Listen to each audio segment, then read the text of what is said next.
ప్రభునందు దేవుని బిడ్డలారా, త్వరగా వచ్చిచున్న నజరేడైన యేసు నామములో మీకు శుభములు వందనములు తెలియచేస్తున్నాను.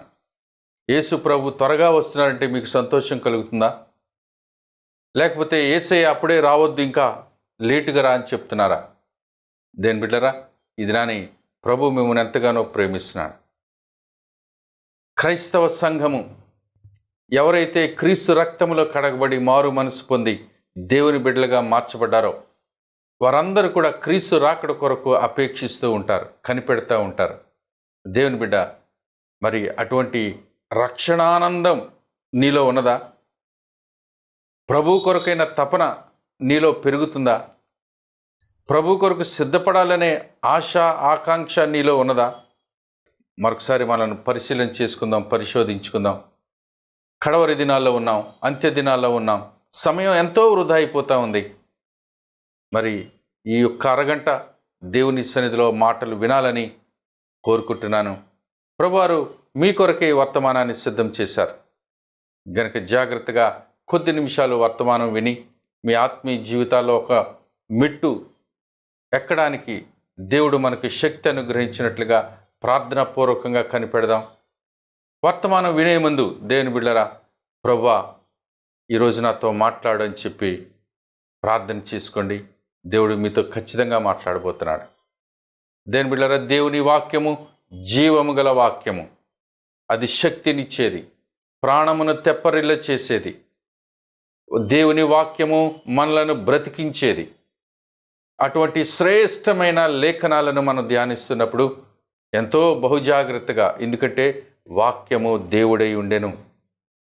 వాక్యం అంటే ఏమీ కాదు, మీరు వింటున్నటువంటి ఆ స్వరం, వాక్యమైన స్వరం. అదే దేవుని ఆత్మ మీ హృదయంలోనికి వచ్చినప్పుడు గొప్ప కార్యము చేసి మీ జీవితాన్ని మార్చి పునరుద్ధాన బలమును, పునరుద్ధాన శక్తిని ఇవ్వబోతుంది దేవుని బిడ్డలారా. గనక వాక్యము వింటున్న మిమ్మలను దేవుడు బహుగా దీవించి ఆశీర్వదించునుగాక. మరి వర్తమానంలోకి వెళ్దాం. నేటి వాక్యం కొరకు ఏర్పాటు చేయబడిన లేఖనము మత్తయి సువార్త 16వ అధ్యాయం 26వ వచనంలో ఈ విధముగా ఉంది. ఒక మనుష్యుడు లోకమంతయు సంపాదించుకొని తన ప్రాణమును పోగొట్టుకుంటే అతనికి ఏమి ప్రయోజనము? ఒక మనుష్యుడు లోకమంతయు సంపాదించుకొని తన ప్రాణమును పోగొట్టుకుంటే ఏమి ప్రయోజనము? ఒక ప్రశ్న వేస్తున్నాడు దేవుడు. ఇది నాని ప్రభు మనకు ఒక ప్రశ్న వేస్తున్నాడు. దయచేసి జాగ్రత్తగా వినండి. ఒక మనుష్యుడు లోకమంతా సంపాదించేసుకుని ఆఖరికి తన ప్రాణాన్ని వదిలి వెళ్ళిపోతే ఏమైనా ప్రయోజనం ఉన్నదా? దేని బిడ్డలారా, జరిగిన ఒక సంగతి నేను మీకు చెప్పాలి. ప్రపంచ చరిత్రలో ప్రతి ఒక్కరికి తెలిసిన వ్యక్తి అలెగ్జాండర్ ది గ్రేట్. ఆయన చిన్న వయస్సులోనే చాలా యవనస్తుడిగా ఉంటుండగా, యుద్ధ ప్రావీణ్యత కలిగినటువంటి యవనస్తుడు, పౌరుషం గలవాడు, బలవంతుడు, శక్తివంతుడు, యుద్ధములో మరి ఎంతో నేర్పరితనం ఉన్నటువంటి వ్యక్తి. అతడు గ్రీక్ సామ్రాజ్యానికే ఎంపరర్. గ్రీక్ సామ్రాజ్యం అనగా ప్రపంచ చక్రవర్తి. ఆయన యవ్వన దశలోనే ప్రపంచ చక్రవర్తిగా మారిపోయాడు. ఆయన ఎక్కడికైతే యుద్ధంకి వెళ్తున్నాడో, యుద్ధానికి వెళ్ళక మునిపే అవతల ఉన్నటువంటి రాజులు కబురు పెట్టేవారు, అయ్యా మేము మీకు లొంగిపోతున్నాం గనుక మేము మీకు సామంతులం అయిపోతున్నాం, మీకు మా డబ్బు కడతాం, పన్నులు కట్టుకుంటాం, మీరేం చెప్తే అదే మేము చేస్తామని చెప్పుకునేవారు. ఆ విధంగా అతడు లోకమంతయు సంపాదించుకున్నాడు, ప్రపంచ చక్రవర్తి అనిపించుకున్నాడు.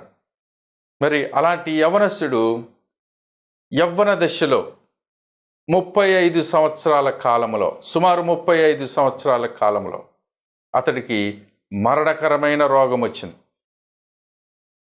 మరణకరమైన రోగం అంటే మనందరికీ తెలుసు కదండి, క్యాన్సర్ వ్యాధి లాంటిది. మరణకరమైన వ్యాధి అంటే దానికి మందు లేదు, ఇంకా మరణించవలసిందే. డాక్టర్లు వచ్చారు చక్రవర్తి దగ్గరికి వచ్చి, అయ్యా నువ్వు మరణించబోతున్నావు, ఈ రోగానికి మందు లేదు, నువ్వు ప్రపంచాన్ని సంపాదించుకున్నావు, ప్రపంచ చక్రవర్తి అయ్యావు, నీకు లేనిదంటూ ఏమీ లేదు, లోటు లేదు, కావలసినంత నువ్వు సంపాదించుకున్నావు, పేరుంది, ప్రఖ్యాతులు ఉన్నాయి, ధనముంది, ఆస్తుంది, ప్రపంచం అంతా నీదే. అయితే ఇది నాని ఒక మరణకరమైన రోగము నీ శరీరం మీద పడింది. ఆ శరీరము నిన్ను మరణానికి అప్పగిస్తుంది, దానికి మా దగ్గర మందు లేదు అని చెప్పినప్పుడు ఆ చక్రవర్తి అలెగ్జాండర్ ది గ్రేట్ చాలా దుఃఖముతో ఆయన కుమిలిపోయాడు. మరి ఆ దినాల్లో తన మంత్రి గారిని పిలిచి ఏమన్నాడంటే, నేను చనిపోయే ముందు నాకు ఒక పెట్టి తయారు చేయండి, ఆ పెట్టికి 2 వైపులు కూడా 2 కన్నాలు పెట్టించి ఆ 2 కన్నాల్లో నుంచి నా చేతులు పైకి ఈ విధంగా చాపి ఉంచేటట్టు ఏర్పాటు చేయమని చెప్పారు. మంత్రి గారు అన్నారు, అయ్యా నువ్వు మహాచక్రవర్తివి కదా, అలా చేస్తే బాగోదేమో, నువ్వేదో ఏమీ లేనోళ్ళగా చేతులు చాపుకుని అడుక్కున్నోళ్ళగా ఏంటిండిది అన్నాడు. దేని బిళ్ళరా, చక్రవర్తి ఏమన్నాడో తెలుసా? ఇదిగో అలెగ్జాండర్ ది గ్రేట్ ప్రపంచ చక్రవర్తి ఈ భూలోకంకి వచ్చినప్పుడు చేతిలో ఏమీ లేకుండా వచ్చాడు, వట్టి చేతులతో వచ్చాడు, కానీ ప్రపంచాన్ని సాధించి ప్రపంచాన్ని సంపాదించుకున్నాడు. ఆఖరికి తన ప్రాణం వదిలే సమయానికి వట్టి చేతులతోనే వెళ్ళిపోతున్నాడు ప్రపంచ చక్రవర్తి.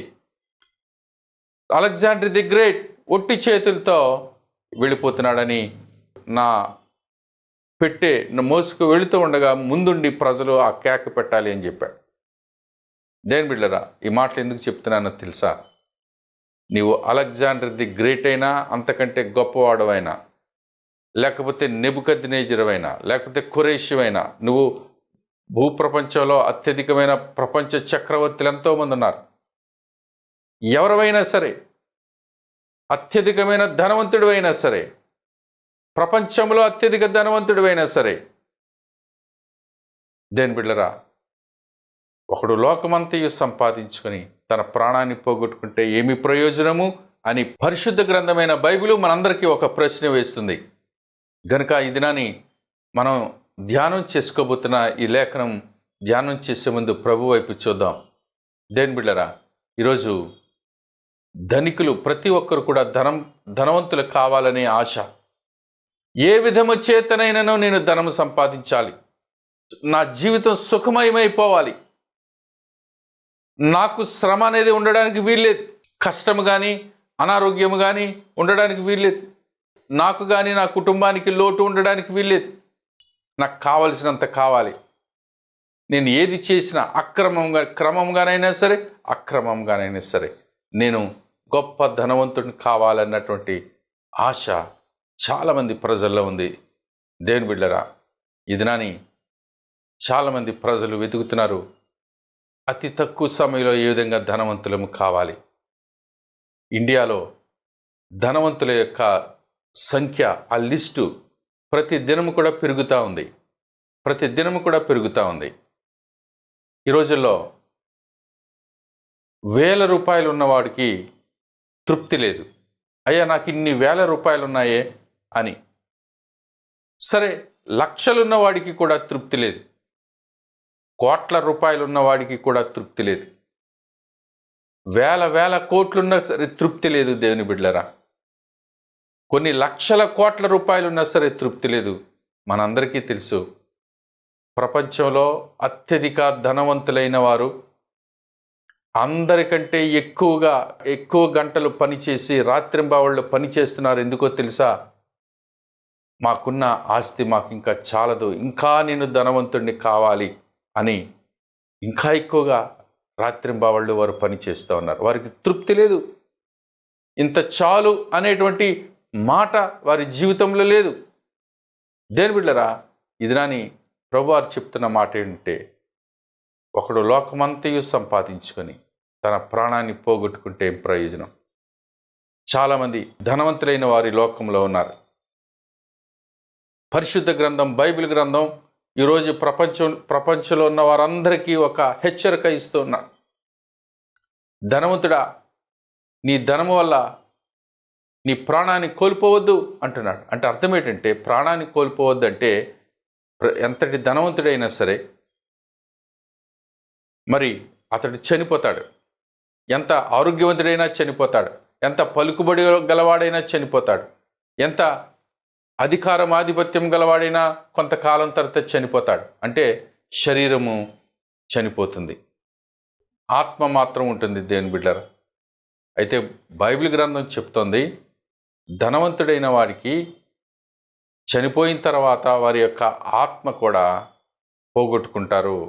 అంటే దాని అర్థం ఏంటంటే, ధనవంతుడు గురించి బైబిల్ గ్రంథంలో యేసు ప్రభువు వారు ఒక కథ చెప్పారు. అది మనందరికీ తెలుసు. ఒక వ్యక్తి ధనవంతుడు, ఒక వ్యక్తి దరిద్రుడు.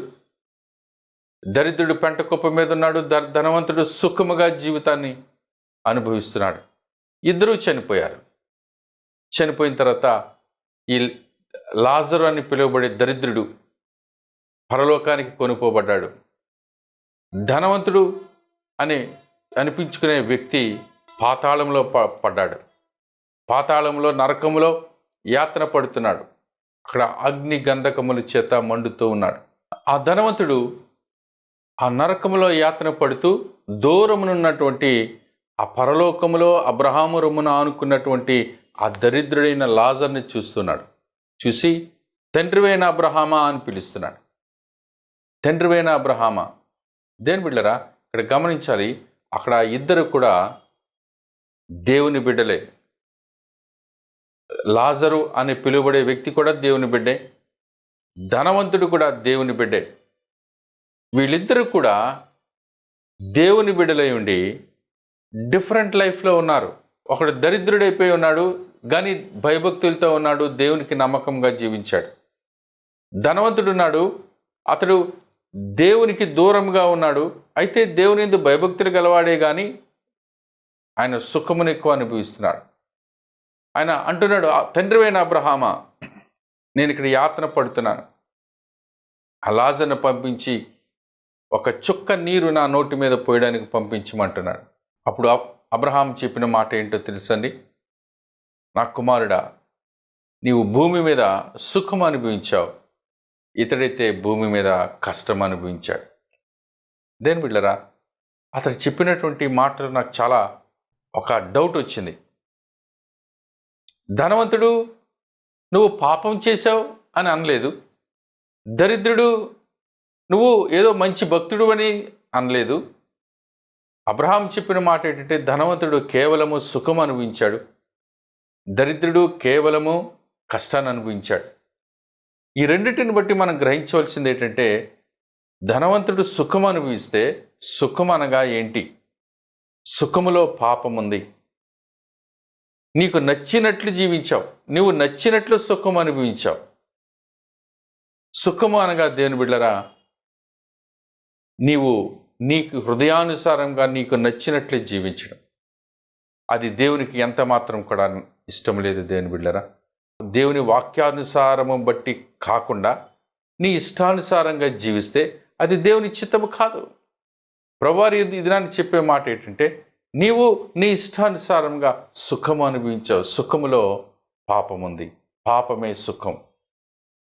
మరి ఆ లాజరు కష్టం అనుభవించాడు, ఆయన జీవితంలో ఎన్నడూ సుఖము లేదు. ఇది నాని సుఖము అనగా అందులో రకరకాల, డబ్బున్నోడికి సుఖం ఉంటుంది, ఆ డబ్బున్నోడికే రకరకాల పాపాలు చేస్తూ ఉంటే సుఖం వస్తూ ఉంటుంది. దేవుని బిడ్డలారా, అందువల్ల దేవుడు అంటున్నాడు, అది నువ్వు సుఖం అనుభవించావు గనక నువ్వు నరకము యాతన పడుతూ ఉన్నావని ప్రభువారు చెప్తా ఉన్నారు. ఇది నాని డబ్బు ఉండడం తప్పు నేరము కాదు, కానీ డబ్బు ద్వారా సంక్రమించేటువంటి పాపాలు మనం చేస్తూ ఉంటాం. డబ్బున్న వ్యక్తి జీవితం ఎలాగుంటుందో తెలుసా? డబ్బు ఒక వ్యక్తిని, ఒక జీవితాన్ని డబ్బు చేత కట్టిపడేసి అతన్ని గొప్ప పాపాత్ముడిగా చేస్తూ ఉంటుంది. మరి డబ్బున్న వ్యక్తి ఎలా మాట్లాడతారండి? గొప్ప పౌరుషం, డబ్బున్నవాడికి కోపం ఉంటుంది, డబ్బున్నవాడికి గర్వం ఉంటుంది, డబ్బున్నవాడికి అతిశయం ఉంటుంది. డబ్బు ఎక్కువ ఉంటే మనం చర్చికి వెళ్ళాం, ప్రార్థనలకు వెళ్ళాం. డబ్బు ఎక్కువ ఉంటే ఎన్నో పనులు ఎక్కువైపోతాయి, ఫ్రెండ్స్ ఎక్కువైపోతారు, బంధువులు ఎక్కువైపోతారు, నీ పనులు ఎక్కువైపోతాయి, చర్చికి రాలేవు, ప్రార్థన చేయలేవు, దేవుని వాక్యం వినలేవు, టీవీ దగ్గర కూర్చొని నీ వర్తమానం వినలేవు. అందుకే డబ్బు ఏం చేస్తుందంటే నిన్ను దేవునికి దూరపరుస్తుంది. దేవుని ఎదురు నుంచి సెపరేట్ చేస్తుంది నీకున్నటువంటి డబ్బు. అందుకే ప్రభువారు ఒక మంచి మాట అన్నారు దేవుని బిడ్డలారా. మార్క్స్ వార్త 10:25లో ఈ విధముగా ఉంది: ధనవంతుడు పరలోక రాజ్యంలో ప్రవేశించుట కంటే ఒంటె సూది బెజ్జములో దూరుట సులభము. దేవుని బిడ్డలారా, ఈ మాట ఎవరు చెప్పారు? సాక్షాత్తు యేసుక్రీస్తు ప్రభువారు చెప్పారు. అంటే దాని అర్థం ఏంటి? ధనవంతుడు పరలోక రాజ్యంలో ప్రవేశించుట కంటే సూది బెజ్జములో ఒంటె దూరుట సులభం, కానీ ధనవంతుడు పరలోక రాజ్యం చేరడం దుర్లభం అంటున్నాడు. అంటే ఎందుకు అంత కఠినమైంది? కారణం ఏంటి? ఈరోజు ధనం అనేది, డబ్బు అనేది ప్రజలకు ఒక దేవుడిగా, దేవతగా మారిపోయింది. దేవుడిగా ఆ డబ్బు కోసం ఏదైనా చేస్తారు. డబ్బు కోసం హత్యలు చేస్తారు, డబ్బు కోసం వ్యభిచారం చేస్తున్నారు, డబ్బు కోసం కిడ్నాపులు చేస్తున్నారు, డబ్బు కోసం చేయరాని పనులు చేస్తున్నారు. ప్రేమ, కరుణ, కటాక్షము, జాలి అన్నీ కోల్పోతున్నారు. నీవు డబ్బునే ఎంతగా ప్రేమిస్తున్నావు, ఇంకా దేవుడి కంటే ఎక్కువగా డబ్బునే ప్రేమిస్తున్నారు. దేవుడికి తెలుసు డబ్బుంటే నువ్వేమవుతావు. డబ్బుంటే ఎవరికి దేవుని భక్తి రాదు. ఒకవేళ ధనవంతుడు దేవుడి దగ్గరికి వెళ్ళినా ఏ హృదయంతో వెళ్తాడో తెలుసా? దేవుడా, ఈ డబ్బంతా ఇచ్చావు, నీకు వందనాలు నాయనా, ఇదిగో నీకు ఇది తెచ్చాను తీసుకో అని చెప్పడానికి వస్తాడు తప్ప నిజమైన భక్తితో, శ్రద్ధలతో ఆయన ఎన్నడూ రాడు. ఇచ్చేవుడు గనక, ఉంది గనక భక్తి. కానీ ఒక భక్తుడిని చూపిస్తున్నాడు దేవుడు. డబ్బు ఉన్నది గనక దేవుని సన్నిధికి వెళ్ళి వందనాలు చెప్పడం వేరు. ఇంట్లో డబ్బు లేకపోయినా, శరీరంలో అనారోగ్యాలున్నా, ఇంట్లో సమస్యలున్నా, కష్టాలు, ఇబ్బందులు, ఏడుపులు, దుఃఖం ఉన్నా దేవుని సన్నిధికి వెళ్ళి ప్రార్థించి, ప్రభా మీకు వందనాలు, స్తోత్రాలు నాయనా, నీవు మాకు ఇచ్చిన రక్షణ బట్టి నీకే స్తుతులు అని ఆరాధించేటువంటి హృదయాలు. ఇద్దరు ఆరాధిస్తున్నారు. ఒకడు దరిద్రుడు ఆరాధిస్తున్నాడు, ఒకడు ధనవంతుడు ఆరాధిస్తున్నాడు. దేవుడు ఎవరు ఆరాధనను అంగీకరిస్తాడండి?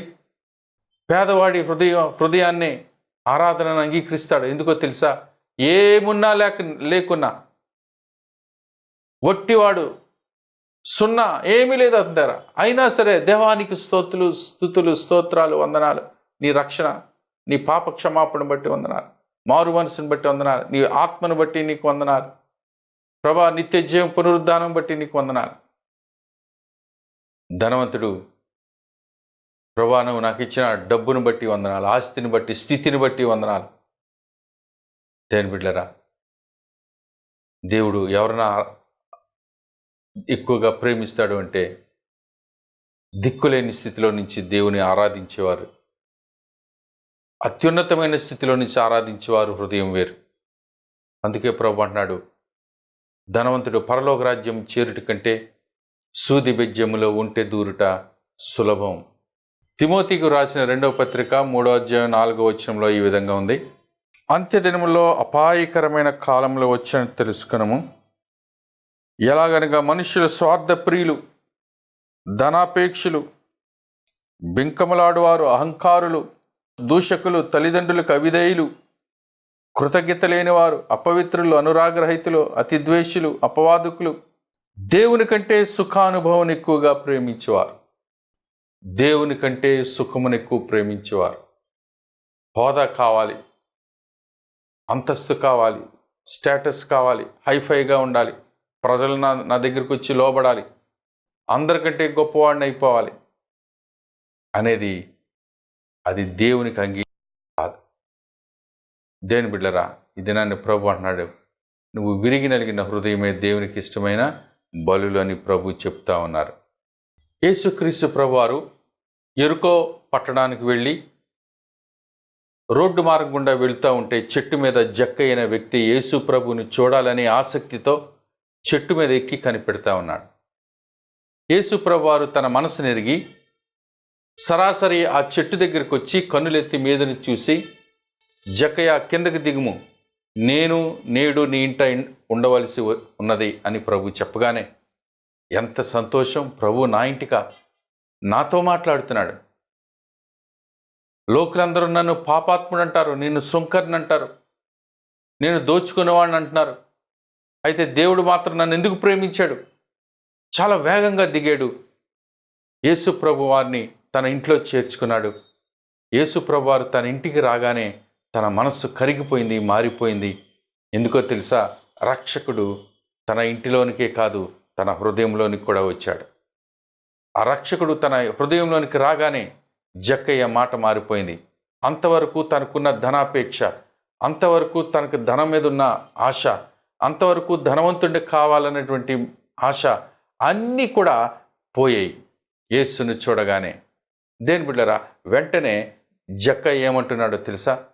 ప్రభువా, నా ఆస్తిలో సగభాగము నేను పేదలకు ఇచ్చేస్తున్నాను. మిగిలిన సగంలో నేను ఎవని దగ్గరైనా అన్యాయముగా తీసుకున్నట్లయితే అతడికి 4 రెట్లు నేను చెల్లిస్తాను. నేను ఎవరి దగ్గరనైనా అన్యాయంగా తీసుకుంటే, నేను ఎవరి దగ్గరనైనా 100 రూపాయలు అన్యాయంగా తీసుకుంటే నేను తిరిగి అతనికి 400 ఇచ్చుకుంటానంటున్నాడు. ఒకవేళ దేని బిళ్ళరు ఒకసారి మనం ఆలోచిద్దాం. తన ఆస్తిలో సగభాగం పేదలకు ఇచ్చేస్తున్నాడు, మిగిలినది ఎవరి దగ్గర అయితే అన్యాయంగా తీసుకున్నాడో 4 గింతలు ఇస్తున్నాడు. అంతా చేసిన తర్వాత అతని దగ్గర ఎంత మిగులుతుంది? నమ్మండి, అతని దగ్గర ఇంక ఏమీ మిగలదు. జక్కయ్య పేదవాడిగా మారిపోయాడు. ధనవంతుడైన జక్కయ్య పేదవాడిగా మారిపోయాడు. అందుకే ధనవంతుడు పరలోక రాజ్యంలో చేరుట దుర్లభము అన్నటువంటి ప్రభువారు అయితే ఇది ప్రభువుకి సాధ్యం అన్నాడు. మార్కు సువార్త 10:25లో ఈ విధంగా ఉంది.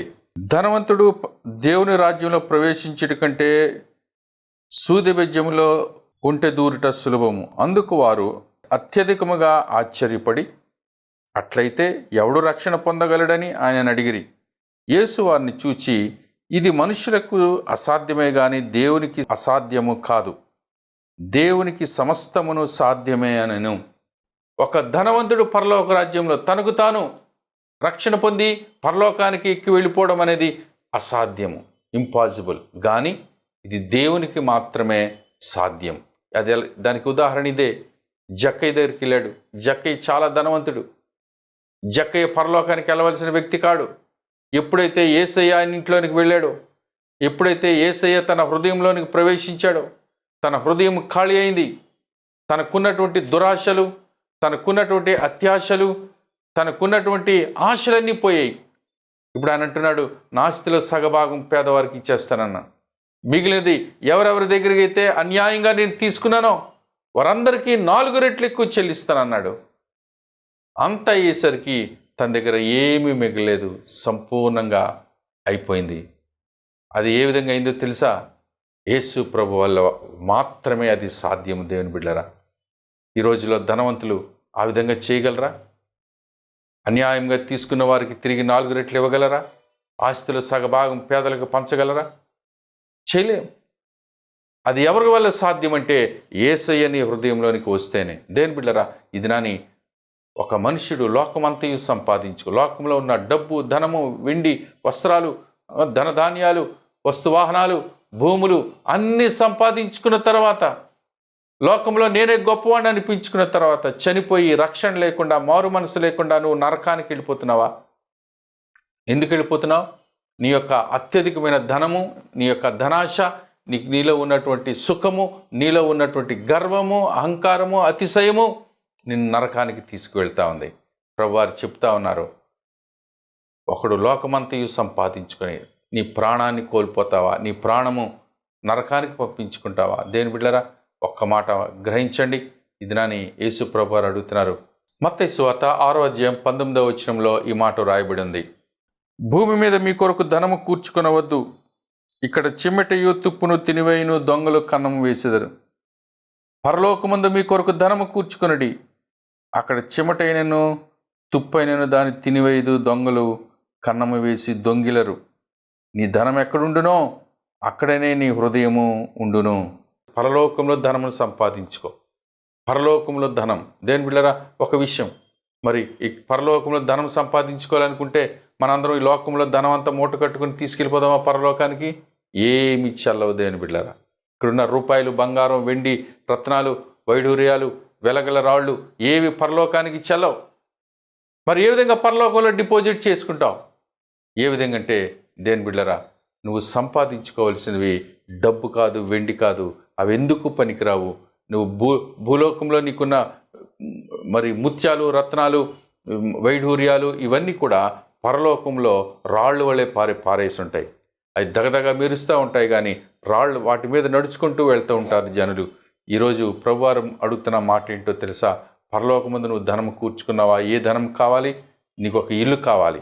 నువ్వు మారు మనసు రక్షణ పొందితే ఆయన పరలోకమందు నీకు ఒక గొప్ప మ్యాన్షన్ అనగా గొప్ప భవనాన్ని, గొప్ప మరి ఆ ఇంటిని ఇవ్వబోతున్నాడు. ఇదిగో నేను వెళ్ళి మీ కొరకు స్థలమును సిద్ధపరుస్తున్నాను అంటున్నాడు. అక్కడ మనకు స్థలమును కూడా సిద్ధపరచడానికి ఆయన వెళ్తున్నాడు. దేని బిళ్ళరా, ఇంకా అక్కడ కావాల్సింది ఏంటంటే, నీకు కావాల్సింది నశించిపోయేటువంటి వస్తువులు కాదు, అమూల్యమైనవి. అవి మరి మరి నిత్యము నీతో ఉండవలసినటువంటివి. అవేంటో తెలుసా? పునరుద్ధానము, నిత్య జీవము, సంతోషము, సమాధానము, పరిశుద్ధత, నీతి. అవే అక్కడ విలువైనవి, పరలోకంలో విలువైనవి. అవి నువ్వు సంపాదించుకోవాలని ప్రభు కోరుతున్నాడు. భూలోకమందు నువ్వు ఎంత ధనము కూర్చుకున్నా వాటన్నిటిని ఇక్కడ విడిచిపెట్టి వెళ్ళిపోవలసిందే. నీ ధనం ఎక్కడుంటుందో అక్కడే నీ మనసు ఉంటుంది. ధనముకు సంపాదన కొరకు ఎన్నెన్నో పాపాలు చేయడానికి మనం సంసిద్ధపడతాం. అలాంటివి చేయకుండానట్లుగా ప్రభు వైపు చూద్దాం. దేవా, లోకమంతా సంపాదించుకొని ఆ పాపం వల్ల నేను నరకానికి వెళ్తే ఏం ప్రయోజనం? ఆ డబ్బు నాకు వద్దు నాయన. నాకు డబ్బు వద్దు, ధనవంతుడిగా అవడం నాకు వద్దు, పేదరికం నాకు వద్దు. నాకు ఏ రోజు ఏది కావాలో అంత ఇస్తే చాలు. నేను ధనవంతుడినైతే దేవుడు ఎవడని అంటానేమో, పేదవాడినైతే నేను దొంగిలించి దేవుడి నామానికి అవమానం తెస్తానేమో అని సామెతల గ్రంథంలో భక్తుడు రాస్తున్నాడు. గనుక నాకు తగినంత అనుగ్రహించు ప్రభా, ఎక్కువ వద్దు, తక్కువ వద్దు, నా అవసరత తీర్చు, నా అక్కర్లు తీర్చు అని చెప్పి దేవుని సన్నిధిలో ప్రార్థన చేద్దాం. ఒకడు లోకమంతా సంపాదించుకొని నీ ప్రాణాన్ని కోల్పోతే ఏం ప్రయోజనం? నీ బ్రతుకంతా లోకం వైపు, సంపాదన వైపు గడిపేస్తున్నావా? వాటి వద్దు. నీ సమయాన్ని వెచ్చించి మరి ప్రార్థనలో, దేవుని సన్నిధిలో, మారు మనసు రక్షణలో మీరు నివసించి అమూల్యమైనటువంటి దేవుడిచ్చిన రక్షణ భాగ్యం పొందుకొని ముందుకు వెళ్ళాలని కోరుతూ నా మాటలు ముగిస్తున్నాను. దేవుడి మాటలు దీవించునుగాక.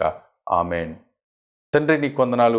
వర్తమానం విన నీ బిడ్డలను బహుగా దీవించి ఆశీర్వదించి పదిలపరచమని యేసు నామమున బ్రతిమాలి వేడుకుంటున్నాం తండ్రి. ఆమేన్. God bless you.